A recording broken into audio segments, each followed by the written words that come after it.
जय सिया राम। आज हम एक ऐसे विषय पर चर्चा कर रहे हैं जो कि समाज में बहुत सारे लोगों के द्वारा पूछा जाता है और लोग इस पर अपने-अपने मत प्रकट करते हैं।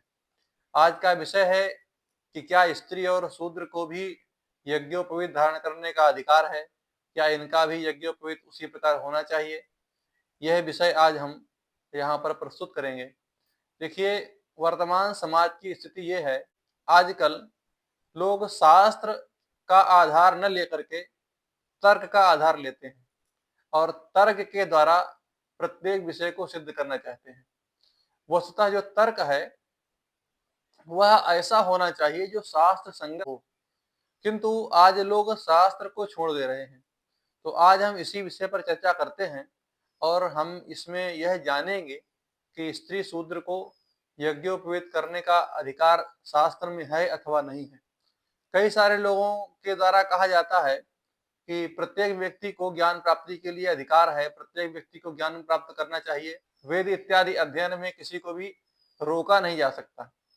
तो इस विषय को लेकर के हम यहाँ पर एक ये विषय प्रस्तुत कर रहे हैं। अथर्ववेद में एक मंत्र प्राप्त होता है, स्तुता मया वेदमाता प्रचोदयन्तां पावमानि द्विजानाम्। यहाँ पर कहा जाता है कि ब्राह्मण, क्षत्रिय, वैश्य को पवित्र करने वाली जो वेद रूपी माता है, वह हमारे द्वारा स्तुत होकर हमें ज्ञान की प्राप्ति कराए। तो ऐसा इसका यहाँ अर्थ है। तो द्विजा नाम जो यहाँ पद आया है, द्विज शब्द से ब्राह्मण, क्षत्रिय, वैश्य का बोध होता है। तो जो ब्राह्मण, क्षत्रिय, वैश्य हैं, उन्हीं के लिए यह द्विज पद प्रयुक्त हुआ है प्रत्येक स्थान पर। तो इससे यह स्पष्ट होता है, यज्ञोपवीत अर्थात ब्राह्मण, क्षत्रिय, वैश्य के लिए है। स्त्री और शूद्र का यहाँ पर नाम नहीं लिया गया, इसका स्त्री और शूद्र के लिए यहाँ पर पद ग्रहण नहीं किया गया है। दूसरा, उसी अथर्ववेद में एक मंत्र प्राप्त होता है, सावित्रीं प्रणवं यजुर्लक्ष्मीं स्त्री शूद्राय नेच्छन्ति। सावित्रीं लक्ष्मीं यजुः प्रणवं यदि जानीयात् स्त्री शूद्रः समृतोऽधो गच्छति तस्मात् सर्वं नाचष्टे स आचार्यस्ते नैव समृतोऽधो गच्छति। अर्थात स्त्री शूद्र को जो है गायत्री का अधिकार नहीं है। स्त्री और शूद्र को गायत्री का अधिकार नहीं है। यदि बलात् वे इसको जाने तो वह मृत्यु के उपरांत अधोगति को प्राप्त होते हैं, और यदि कदाचित कोई आचार्य उनको वह गायत्री देता है, सावित्री देता है, तो वह भी अधोगति को प्राप्त होता है। और इसी प्रकार एक दूसरा मंत्र भी प्राप्त होता है, आचार्य उपनय मानो ब्रह्मचारिणम कृणुते गर्भमंतः। जो आचार्य होता है वह ब्रह्मचारी को 3 रात्रि पर्यंत अपने पास में ही रखता है, और उस समय उसके दर्शन हेतु देवता लोग भी आते हैं। तो ऐसा नियम है। और यदि इस विधि को माने कि कोई आचार्य के पास में जो ब्रह्मचारी रहे, तो जो यदि स्त्रियां ब्रह्मचारिणी जिनको कहा जा रहा है, यदि वह रहती हैं, तो कौन व्यक्ति किसी जो है कन्या को आचार्य के समीप छोड़ने का प्रयास करेगा? तो ऐसा तो मुझे नहीं लगता ये शास्त्र संगत होगा। और इसी प्रकार दूसरा भी एक मंत्र प्राप्त होता है, ब्रह्मचारी एति समिधा समिद्धः काष्ठम वसानो दीक्षितो दीर्घश्मश्रुः। अर्थात जो ब्रह्मचारी है वह मृगचर्म को धारण करके, बड़ी दाढ़ी वाला जो ब्रह्मचारी होता है, वह समिधा लेने के लिए जाता है। अब बताइए, किस स्त्री को आप समिधा लेने के लिए, लकड़ियां बटोरने के लिए आप जंगल में भेज देंगे? और और उसमें यह भी कहा गया कि काष्णम वसानु, अर्थात कृष्णाजिनम धृत्वा, अर्थात जो है ये मृगचर्म को धारण करके। तो मृगचर्म को पहना करके वन में लकड़ियां समिधा लेने के लिए कौन व्यक्ति भेजेगा? ये भी एक जो है प्रकृति के नियम के विपरीत माना जाएगा। और एक बात कही गई, दीर्घश्मश्रु।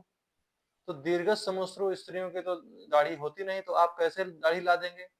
तो इस प्रकार जो है यह जो मंत्र है, यह प्रमाणित करता है कि स्त्री का यज्ञोपवीत नहीं होता, क्योंकि यहाँ पर कह रहे हैं कि ब्रह्मचारी एति समिधा समिद्धः काष्ठम वसानो दीक्षितो दीर्घश्मश्रु जो कहा गया, तो यह इसको प्रमाणित करता है। यहाँ पर स्त्री का नाम नहीं है, स्त्री का जो है यहाँ बोध नहीं हो रहा है, इसलिए उसके यज्ञोपवीत का भी कोई विधान प्राप्त नहीं होता है।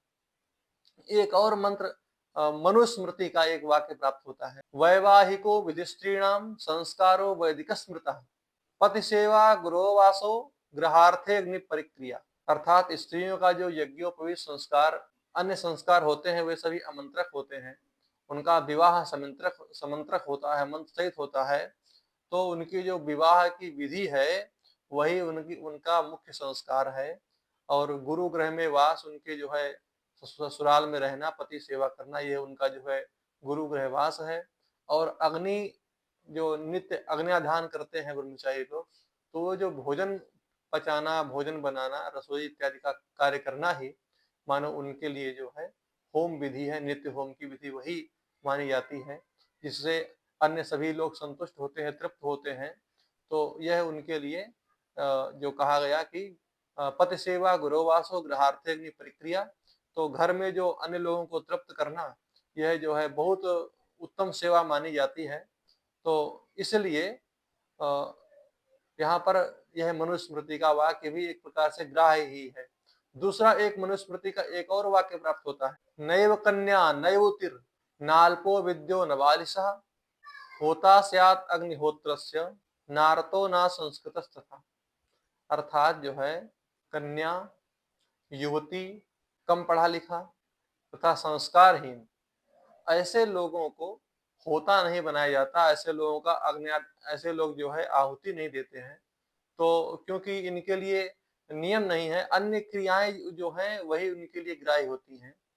तो इसलिए मनुस्मृति का एक यह वाक्य भी एक प्रकार से ग्राह्य ही है। इन यज्ञ, यज्ञोपवीत और वेद में से किसी एक का भी यदि नाम आया है तो उसमें तीनों का ग्रहण होगा। जिसका यज्ञोपवीत नहीं हुआ है वह यज्ञ नहीं कर सकता, जिसका यज्ञोपवीत नहीं हुआ है वह वेद पाठ नहीं कर सकता है, जो वेद पाठ कर रहा होता है उसका यज्ञोपवीत हुआ होता है, और जो यज्ञ कर रहा होता है उसका भी यज्ञोपवीत होता है। तो यज्ञोपवीत, यज्ञ और वेद तीनों में से एक का भी यदि ग्रहण हुआ है तो उसे तीनों में ग्राह्य मानना चाहिए। एक वाक्य और प्राप्त होता है, स्त्रीणाम शूद्रांध पंगूनाम बधिराः पतिताश्च ये क्लीबानाम नैवकाणानाम वेद विद्याधिकारिता। तो वेद विद्या में किसका किसका अधिकार नहीं है, ये जो है एक सूक्त में प्राप्त होता है।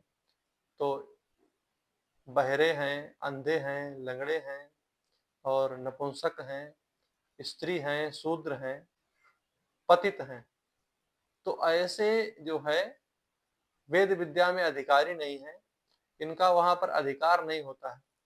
तो एक प्रश्न यहाँ उठता है कि हम सबका जो है यज्ञोपवीत क्यों नहीं करते, क्यों नहीं करना चाहिए, क्या यहाँ पर दोष है?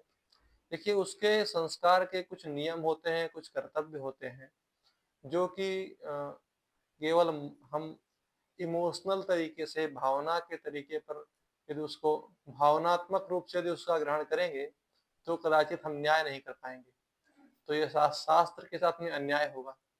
तो हम वह जो शास्त्र आज्ञा है, क्योंकि शास्त्र का कार्य उसमें ग्राह्य कौन है, अग्राह्य कौन है, यह शास्त्र ही निर्धारित करता है, हम निर्धारित नहीं कर सकते हैं।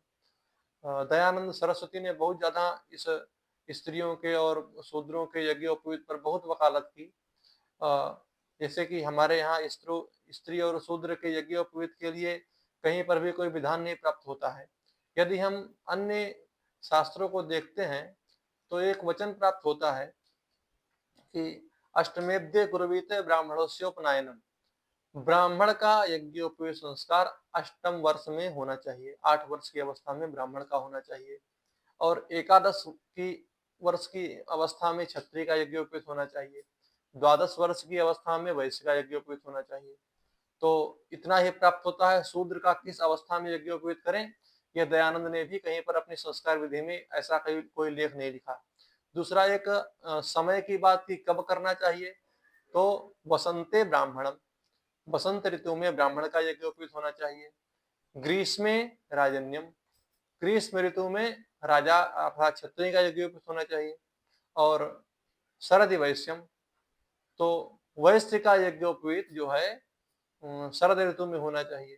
दयानंद ने भी ना ही स्त्री और शूद्र के यज्ञोपवीत का कोई अवस्था बताई और ना ही कोई समय बताया, तो इन्होंने भी ऐसा नहीं कहा, लेकिन वकालत बहुत ही करने के लिए, ये तो मानना पड़ेगा।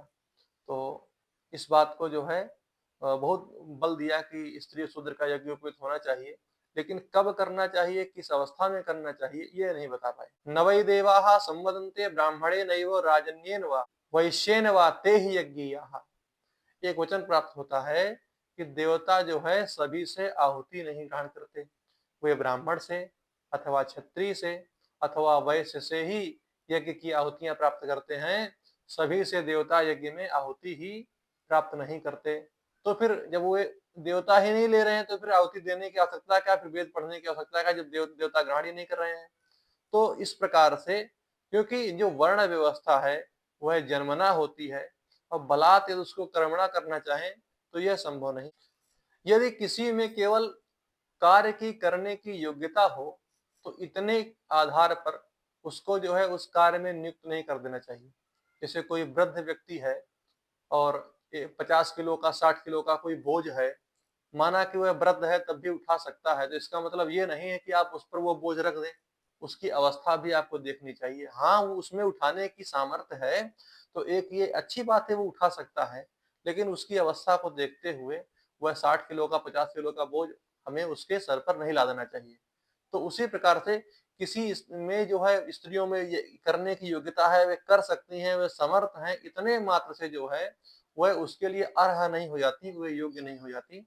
एक मीमांसा दर्शन में एक वाक्य प्राप्त होता है, अर्थं न लौकिकम केवलम अधिकार कारणम भवति, शास्त्रीय अर्थे शास्त्रीयस्य सामर्थ्यस्य अपेक्षितत्वात् शास्त्रीयस्य च सामर्थ्यस्य अध्ययन निराकरणेन कृतत्वात्।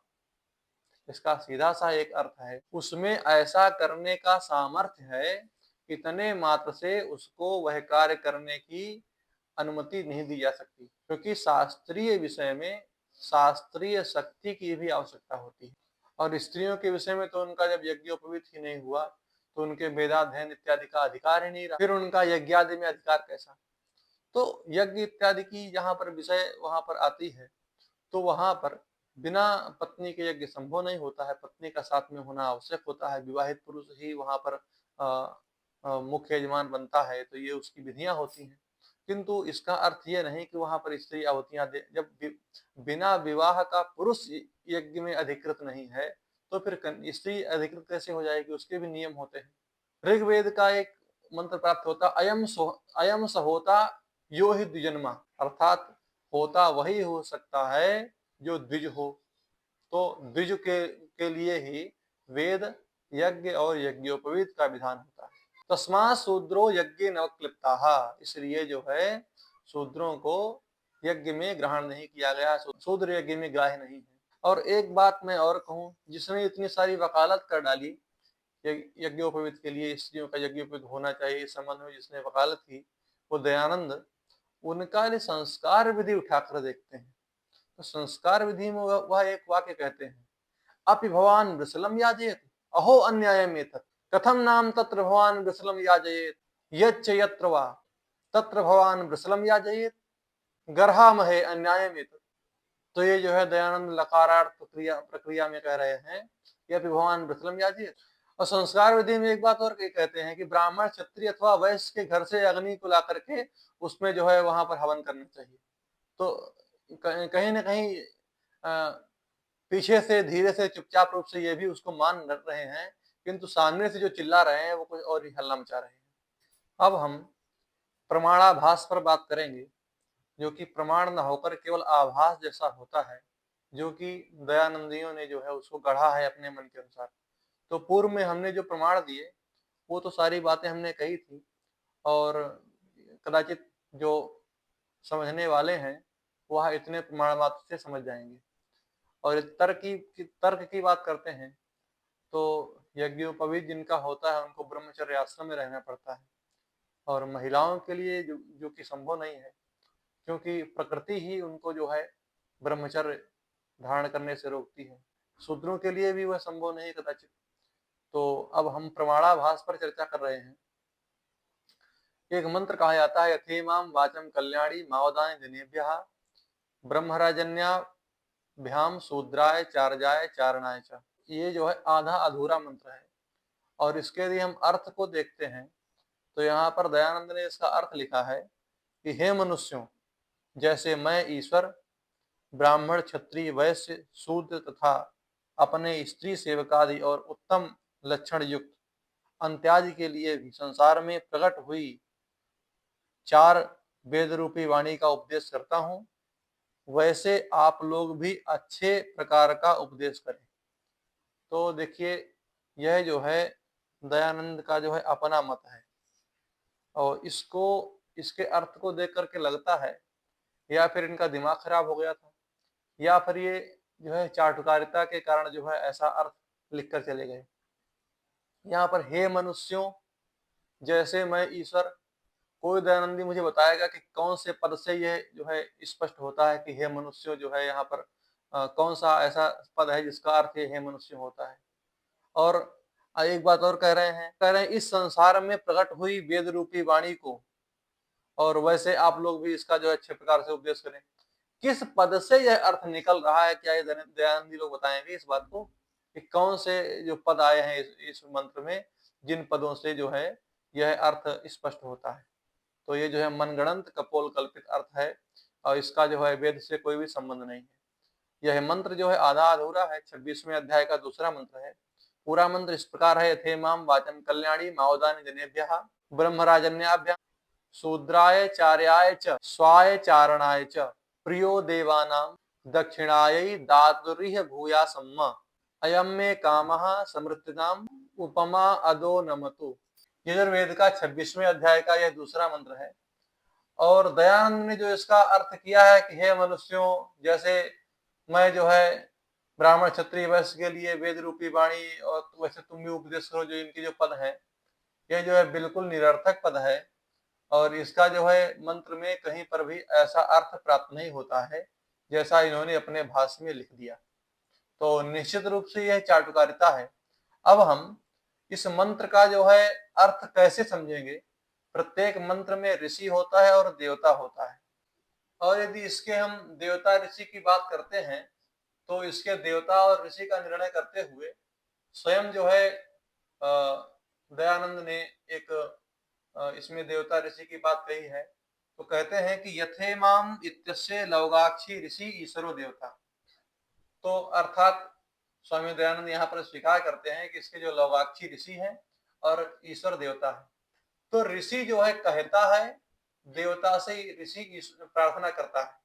मंत्र में उस देवता से वह ऋषि प्रार्थना कर रहा होता है।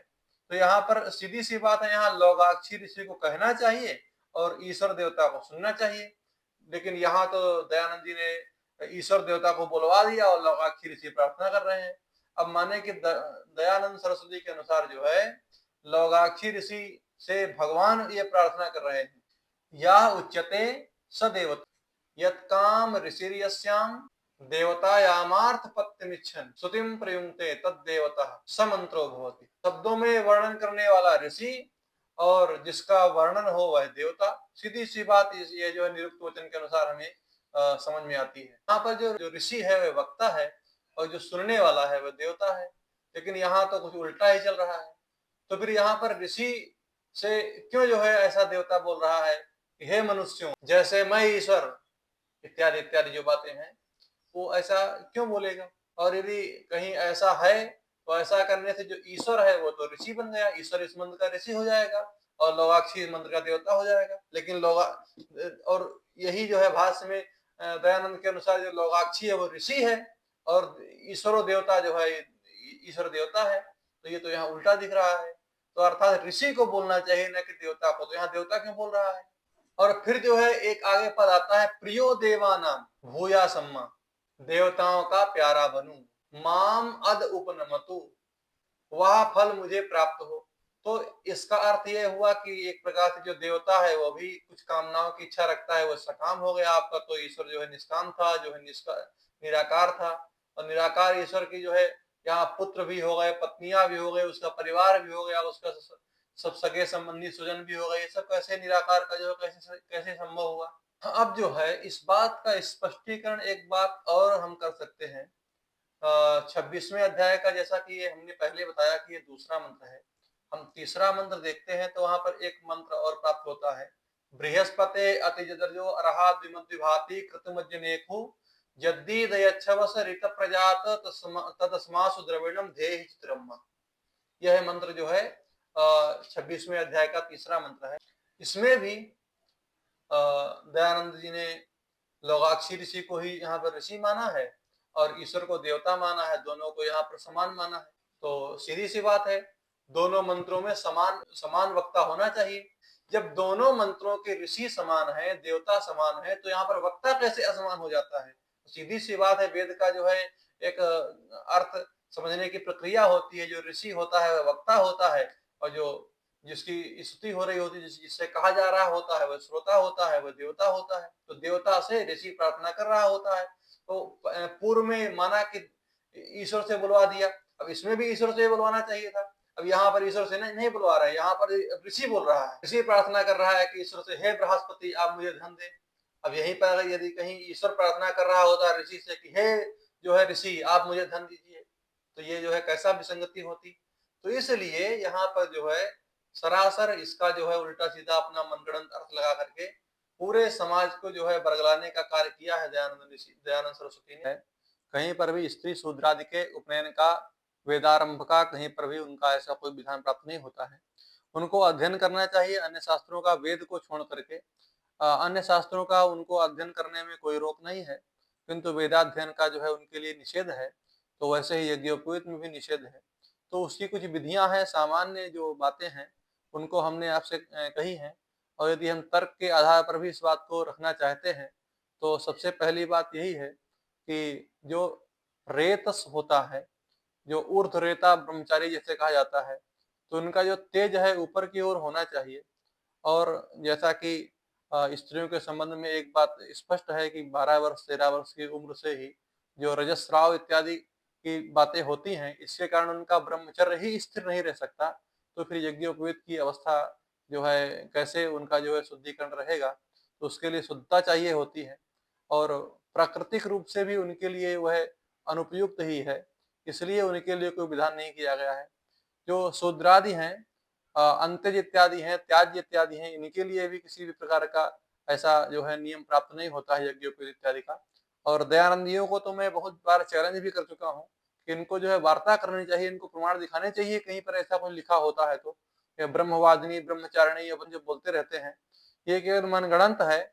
और पुरा कल्पे तो नारी नाम इत्यादि जो बोलते हैं, तो पुरा कल्पे जो पद आया है आप इसी से समझ सकते हैं कि कल्प की बात है, सदी की बात नहीं है, वहां पर कोई समय की बात नहीं है, 2 4 5 10 साल पीछे की बात नहीं, पूरा कल्पे कहा गया है। तो पूरा कल्पे तो नारिणाम मौंजी बंधन मिश्यते इत्यादि जो बातें कही गई हैं, जो अन्य जो ये प्रमाण दिया करते हैं, भीमा जाया ब्राह्मणस्योपनीता इत्यादि जो कहते रहते हैं, और एक मंत्र इत्यादि जो बोलते रहते हैं, प्रवत्ताम यज्ञोपवीतनी, जो गोभिल इत्यादि के वाक्य में बोलते रहते हैं, प्रवत्ताम यज्ञोपवीतनी इत्यादि, जो ये शास्त्रीय बातें जो हैं, इनको समझना चाहिए कि ये जो है स्त्रियों के यज्ञोपवीत का कहीं समर्थन नहीं है। कि जो बात कही जा रही है वो आपकी समझ से परे है। यदि इसको समझना है तो जो है गुरु चरणों में बैठ करके उसको समझिए, तो उसी में आपकी भलाई है। और मनगढ़ंत चीजों से आपका जो है कोई कल्याण नहीं है, और ये सब व्यर्थ की बातें हैं, और कोई शास्त्रीय प्रमाण इसका आधार नहीं है। यदि कहीं किसी पर कोई शंका होती है तो आप लोग मुझे प्रश्न भी कर सकते हैं, मैं उसके उत्तर देने का जो है पूरा प्रयास करूंगा।